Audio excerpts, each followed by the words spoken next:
L'invité du jour. L'invité du jour sur Espoir FM. On va aujourd'hui ouvrir nos micros à quelque chose de très important finalement, parce que ça parle à la fois de la ruralité, de son expression la plus connue, c'est-à-dire celle qui nourrit les êtres humains. Pour ce faire, on a comme premier invité Monsieur Jean-Michel Bareix, est-ce que j'ai bien prononcé ce nom, tout va bien? Tout à fait. Et qui nous arrive du Pays Basque avec la ferme Agar Etcheki, ça se prononce comme ça? Tout à fait. Alors, qu'est-ce que ça veut dire? Alors, bonjour à tous ces vivants sur les berges de la Garonne, le Val de Loire, j'ai bien compris que voilà, cette zone de plaine qui des fois, j'ai compris aussi, se retrouver inondée. Et bon, vous avez vos contraintes, nous aussi les nôtres. Donc vous avez très très bien prononcé le mot Algaretcheki. Je viens bien du Pays Basque et je suis venu ici invité par l'ANA l'an dernier. Et j'ai trouvé votre festival exceptionnel. Alors c'est un lieu de défense du monde rural et de ces productions quand même qui sont très nombreuses. Aujourd'hui, grâce à vous, ils sont nombreux, je ne sais pas combien ils sont au moins une bonne quinzaine sur le site où on peut se nourrir avec ces produits locaux particuliers. Vous êtes avec une production très spécifique. C'est surtout et avant tout le fromage Oto-Iraki qui est juste l'appellation. Mais vous êtes venu avec votre fils, votre épouse, avec cette particularité qui est la vôtre. Je voudrais que vous en disiez un mot. Votre fromage, c'est quelque chose de différent. Oui, alors c'est un fromage de brebis, pâte pressée, qui a obtenu une appellation d'origine protégée il y a 46 ans, cette année.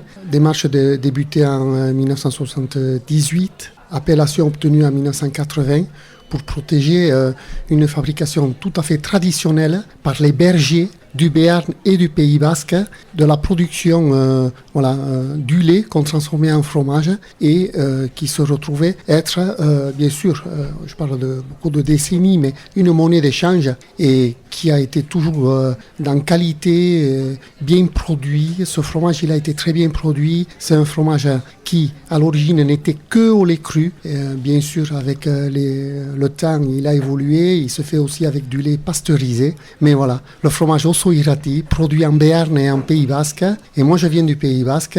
Et notre ferme, elle continue. Parce que le malheur de l'agriculture aujourd'hui, c'est ces exploitations agricoles qui arrêtent, ces exploitations familiales qui sont aujourd'hui en souffrance. Et ces transmissions de savoir-faire qu'on n'arrive plus à donner à nos enfants. Et à cet endroit-là, je suis très heureux, ça continue. Alors pour vous, c'est l'exception, puisque votre fils va reprendre l'exploitation. Oui, ça y est. Donc mon épouse, qui ne faisait pas ce métier, mais qui était fille d'agriculteur, elle a voulu, elle m'a aidé, on a travaillé en binôme. Ensuite, elle s'est installée sur l'exploitation parce qu'aujourd'hui c'est difficile. Quand on se fait mal, qu'on vient donner un coup de main à quelqu'un, ça devient de plus en plus délicat. Donc elle s'est installée et ensuite on a tout fait aussi pour que nos enfants ils comprennent ce qu'on faisait. Et le fait de leur faire comprendre ce qu'on faisait, on les a fait fortement participer. Ça c'est essentiel ce que vous dites, parce que dans beaucoup de familles d'agriculteurs, on essaie de dissuader les enfants de reprendre la suite. Mais justement, c'est très important, parce que tous ces savoir-faire, travailler avec la nature, c'est pas passer par des livres qu'on lit et on sait, c'est pas vrai. C'est la transmission de ce qui est, son évolution, parce qu'il faut voir, par exemple, rien qu'avec le climat, on a, moi de mon enfance, à l'enfance de mes enfants, là, il n'y a plus d'hiver. Par exemple, chez nous, il n'y a plus d'hiver, il n'y a plus de neige. On habite à 200 mètres d'altitude. Nos estives, elles sont à 900 mètres d'altitude et 1400 mètres d'altitude. Alors, cette année, exceptionnellement, à 1400 mètres d'altitude, il y a eu de la neige. Mais à 900 mètres, il n'y en a plus, c'est fini. Il y en a moins. Il y a juste des averses de neige. Ouais. Voilà. On parle bien sûr d'un fromage qui est une chose importante. On parle aussi d'un lieu, mais c'est celui de votre commune, Ordiar, c'est ce village. Mais c'est aussi, il faut là défendre un territoire qui va faire cette fabrication. Il y a le problème de la lactation qui est une règle, et puis surtout, on a oublié de parler des animaux. Vous travaillez avec quels sont ces animaux, et évidemment, quelle est cette pâture finalement qui permet cette qualité, ce côté exceptionnel de ce fromage. C'est important parce que Gérard soulignait la spécificité de ce fromage, et donc on aimerait vous entendre là-dessus. Alors, la spécificité de ce fromage, donc il faut regarder en arrière. D'abord, il y a les animaux, hein. Et les animaux, c'est les animaux qui étaient là. Alors évidemment, c'est des animaux, il faut imaginer aujourd'hui un vélo à pédale et un vélo à batterie. Et bien, il existe des animaux qui font beaucoup plus de lait, qui sont productrices, qui ont les aptitudes, qui génétiquement améliorées. Et bon, je ne cite pas de brebis, mais voilà, ça existe. Et nous, on est toujours avec ces races locales qui sont, je reviens à l'image du vélo, à pédale, mais c'est des brebis qui sont adaptées à notre territoire. Et quand on travaille avec des animaux adaptés à son territoire, qu'est-ce qu'il y a dans notre territoire? Alors quand je vois ici vos champs de maïs, c'est beau maïs, alors que c'est une année difficile pour les maïs, je me dis, ici, ils ont de l'eau. Chez nous, on est sur un massif karstique, la forêt des Arbailles, imaginez-vous, c'est du calcaire et dessous c'est un gruyère, il n'y a que de la spéléo, voilà, et puis de l'eau, comme cette année, il y en a de moins en moins. Donc on fait très attention à la consommation de l'eau.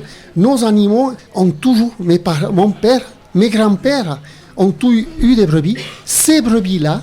Et bon, je continue. Et je vois que mon fils et mes fils, parce que j'en ai deux en réalité d'installés sur l'exploitation, ils adorent travailler comme vous le faisiez autrefois, quoi. Exactement. Comme votre grand-père, là. Alors combien d'animaux? Parce que vous parlez des brebis avec amour, on sent toute l'affection que vous leur portez, la reconnaissance que vous leur donnez. Combien de brebis vous avez? Alors, c'est des brebis tête noire à cornes. Voilà. Alors déjà, il faut imaginer, dans l'évolution agricole, on supprime tous les encombrants. Alors les cornes, c'est des encombrants. Alors que les animaux sauvages en ont. Voilà. Donc on privilégie des races, des brebis, ou bien en vache, c'est simple, hein, les cornes, on ne les laisse pas se développer. Donc on fait tout on sait le faire, on a des vaches sans cornes. Mais nous, on a des brebis tête noire, c'est des brebis à cornes, et c'est des brebis qui ont toujours essentiellement et majoritairement consommé du package. Donc on fait toujours, on sort dès qu'il fait bon, dès qu'il fait beau, on sort nos brebis sur nos prairies. D'ailleurs, on n'a que des prairies, très peu de champs. Et là, sur l'exploitation en bas, donc tant qu'on peut y rester, on y reste jusqu'à début mai. Et ensuite, pour faire des réserves de fourrage, parce qu'il faut bien passer l'hiver, on va on va couper de l'herbe, faire sécher notre herbe, et notre première coupe, notre seconde coupe, jusqu'au mois d'octobre.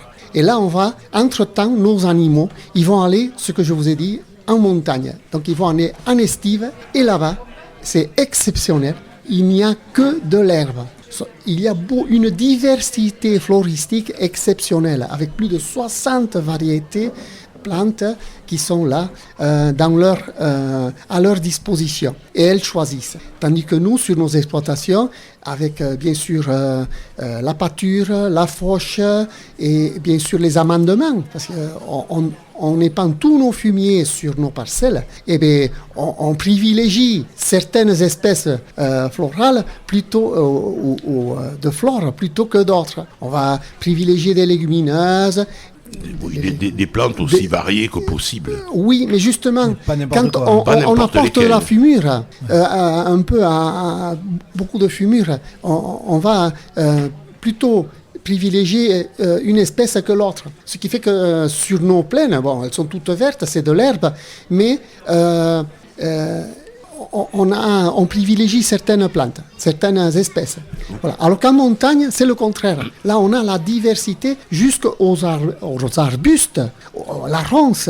Voilà. Et nos brebis, elles consomment tout ça. Et on arrive avec cette richesse de flore à faire ce fromage d'exception qui est le fromage d'estive. Alors vous en produisez combien? Parce que le temps, malheureusement, s'écoule très très très vite. On vous écouterait pendant des heures.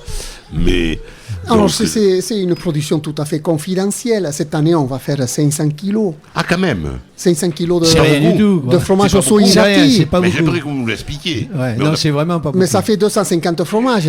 Voilà, oui. Mais quand vous comprenez l'agriculture d'aujourd'hui, c'est toujours plus, beaucoup, et puis c'est du chiffre d'affaires. Après, bien sûr, c'est le chiffre d'affaires qui génère tous les investissements, alors que nous, on fonctionne différemment. On fait ce qu'on peut en investissant le moins possible. Bien sûr, il y a 9 ans, on a mécanisé notre traite en estive. Bon, je ne veux pas vous raconter parce que vous m'avez dit qu'il faut aller assez Ouais, vite. on a 1 minute, Mais même pas. c'était l'ancienne machine à traire de notre exploitation qu'on a amenée là-bas. Et voilà, on s'impose quand même de travailler avec de la mécanisation parce que sinon les jeunes, ils n'y viendraient pas. Heureusement. Mais on les a, ils sont là, et tant mieux.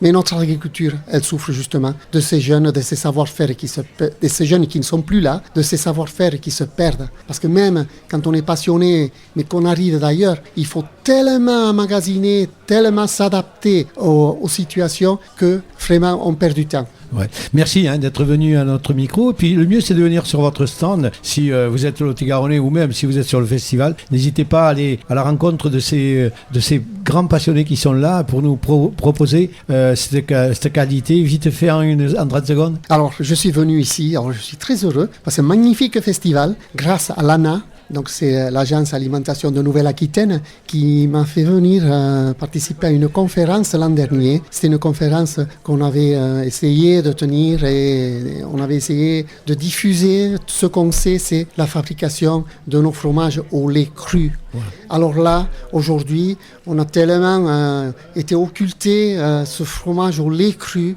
qui est essentiel pour nourrir notre microbiote avec toutes les qualités des fromages au lait cru. Ouais. Et Ossoy Rati fait partie du CNAO, le Comité national des appellations d'origine protégée. 75% de ces fromages-là, il y a 51 crèmes, beurre et fromage, chèvre, vache et brebis, et c'est magnifique. 75% de ces fromages sont faits au lait cru. Et le lait cru, aujourd'hui, les fromages faits au lait cru sont essentiels pour la santé humaine. C'était l'invité du jour sur Espoir FM.